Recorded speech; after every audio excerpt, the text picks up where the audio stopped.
Bismillahirrahmanirrahim. Students, Assalamu alaikum. Hope so all of you will be safe and sound by the grace of Allah Almighty. Welcome to all in your online class of Pak Studies. Students, open your books, page number 19. So we will start our today's lecture. Students, आज के अपने इस lecture में हम बाब 2 तहरीक पाकिस्तान और पाकिस्तान का क़याम इसका आगाज़ कर रहे हैं और इसमें हम दो जो टॉपिक्स हैं उनको ज़ेर बहस लाएंगे। पहला है तहरीक पाकिस्तान का पस मंज़र और दूसरा तहरीक अलीगढ़ और सर सैयद अहमद ख़ान। पहले हम तहरीक पाकिस्तान का पस मंज़र इसको देखेंगे। स्टूडेंट्स, बरसगीर जनूबी एशिया में मुसलमानों की आमद का सिलसिला 712 में मोहम्मद बिन कासम की फ़तह सिंध से हुआ। मोहम्मद बिन कासम एक अरब नौजवान सिपह सालार था।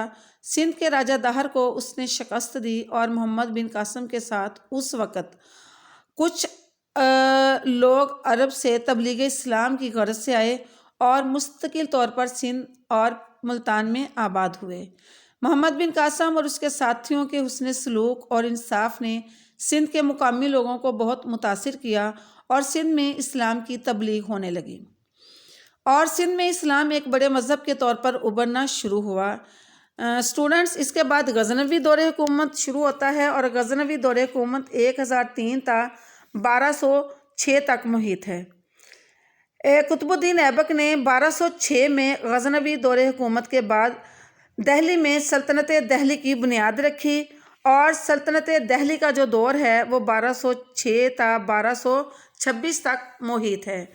सल्तनत दिल्ली में ख़ानदान गुलामा, ख़ानदान खिलजी, ख़ानदान तुगलक, सादात और लोधी ख़ानदान ने हुकूमत की।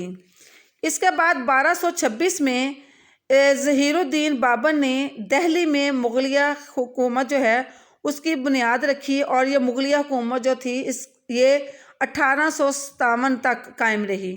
मुग़लिया दौरे हुकूमत में बाबर, हुमायूं, अकबर, जहांगीर, शाहजहां और औरंगज़ेब आलमगीर मशहूर हुक्मरान थे और आखिरी मुग़ल हुक्मरान बहादुर शाह ज़फ़र को अंग्रेज़ों ने 1857 में शिकस्त देकर रंगून में गिरफ़्तार कर लिया और वो वहीं पर फौत हुए।